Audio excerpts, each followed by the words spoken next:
This year marks my 65th birthday, and I go by the name Aurora Morgan.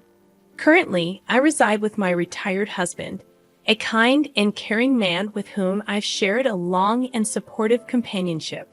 Together, we are blessed with two children, Henry and Caleb, both happily married. However, our home has begun showing signs of age, prompting us to contemplate renovation. We decided that if we were to embark on this refurbishment journey, it would be practical to live temporarily with our eldest son, Henry, and his wife. Upon contacting Henry and proposing the idea, he expressed hesitancy over the phone. Apparently, the thought of us cohabiting didn't sit well with him or his wife, Hannah. Despite their reservations, we insisted on including a room for us in the renovation plans. Upon sharing this with Henry over the phone, he was audibly hesitant, expressing concern about the challenges of living together.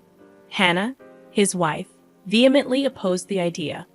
Eventually, we decided to drop the suggestion, acknowledging that it might not be the best arrangement.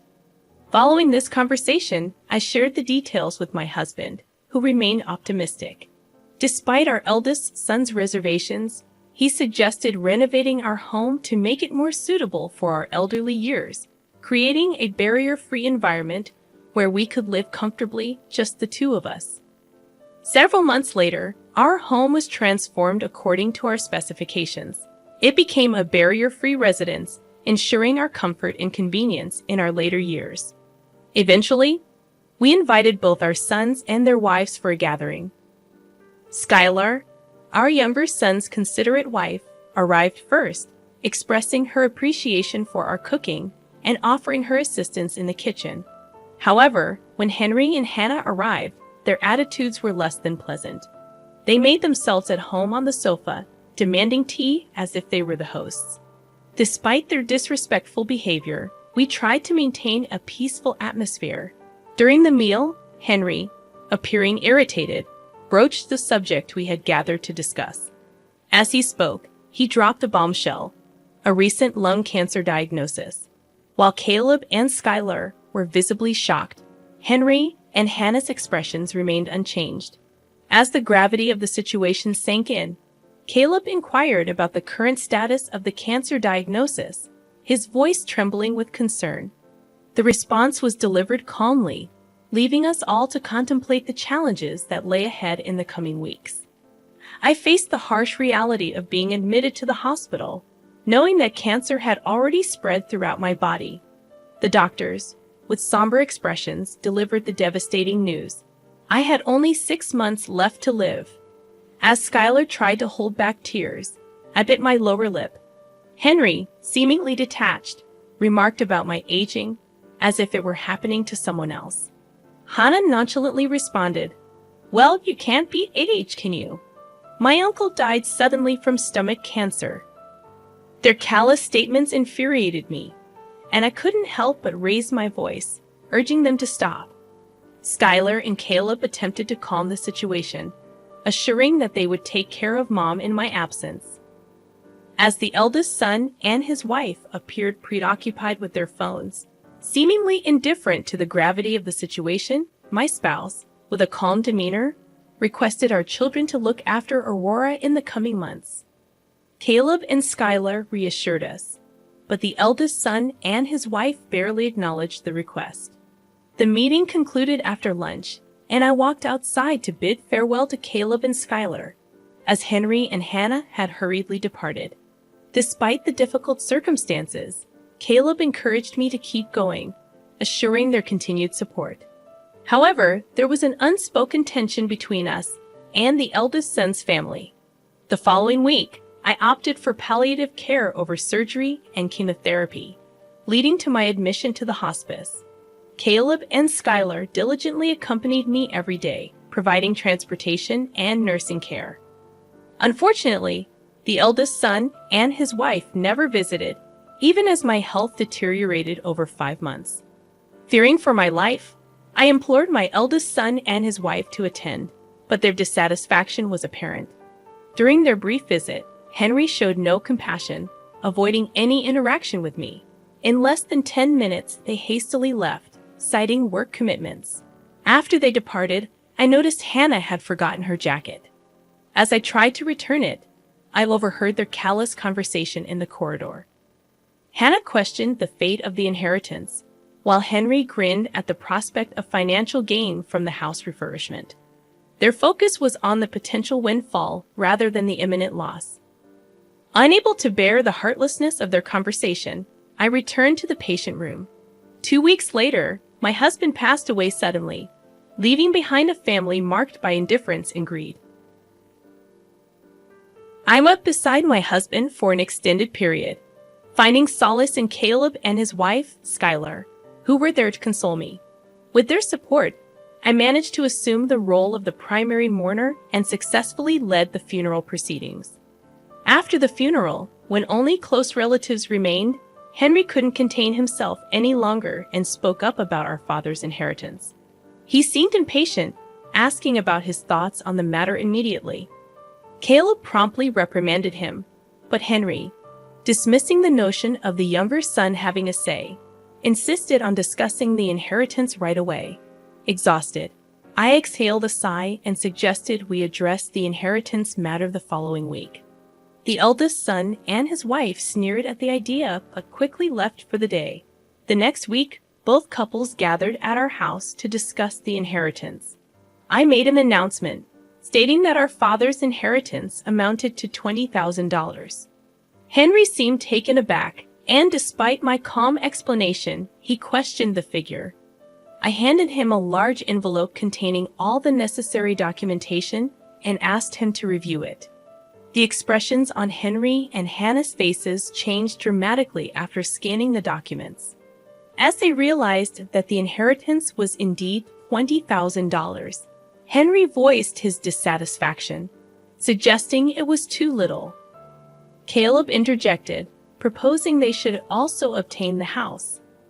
I calmly explained that the lack of funds was likely due to the renovations our father diligently undertook to make the house suitable for our old age. I asserted my intention to keep the house and care for it as long as I lived, emphasizing that it was unjust for Henry to try to benefit on his own.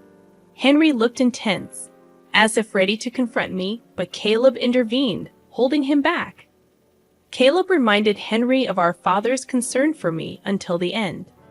Despite my offer to divide the inheritance fairly, the eldest son and his wife persisted, suggesting that if they didn't want it, they should hand over their portion to them. Skylar and Caleb, however, expressed their intention to give up their inheritance, asking me to appreciate their contribution. The eldest son and his wife interrupted again, insisting that I should hand over their portion. I firmly rejected the idea, explaining that it was not going to happen. They showed no concern for my fixed income and difficulties, expressing their eagerness to accept the money. In response, Caleb reprimanded them, calling them scumbags and urging them to respect their elderly parents. Despite Caleb's admonitions, the eldest son and his wife remained unapologetic, implying that the elderly should keep to themselves and attend only weddings and funerals. It was a bitter moment, leaving a sour taste in the air. I lowered my head and clenched my fists, absorbing the hurtful remarks. Not only did they desire my husband's absence, but they also complained about the inheritance. To add insult to injury, they referred to me as a parasite. I couldn't fathom where I had gone wrong in raising them. Tears welled up, but I composed myself and addressed Henry and the others calmly. "I've heard what you're saying. Let's take a break for a moment," I said, keeping my emotions in check. The eldest son and his wife looked momentarily surprised, but their expressions quickly turned smug. "Is that so? That's even better than we could have hoped for. We no longer have to deal with the old lady. Lucky us," they sneered as they attempted to leave. While Henry and Hannah were making their escape, they made a snide comment to Caleb and his wife, implying that the responsibility of looking after the elderly lady now fell on them. Caleb and his wife rushed to my side as Henry and Hannah stormed away. They reassured me, offering their support and encouragement. As the months passed, I found myself at home, relaxing, when unexpectedly, Henry and Hannah visited, accompanied by Caleb. Confused, I wondered why they were back after we seemingly cut ties. They demanded to be let in, shouting at the door. Caleb apologized, and I allowed them into the house. In the living room, the eldest son and his wife started yelling, questioning why I had handed over the house without considering them.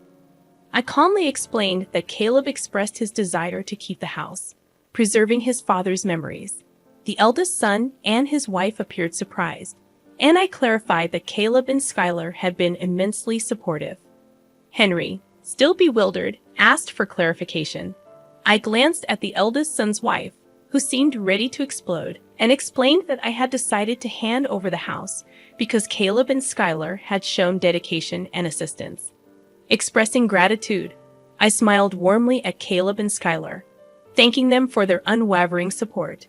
The eldest son and his wife, dissatisfied, argued that I had promised to take over the residence on my own. I addressed them calmly, offering an explanation for my decision while maintaining my composure.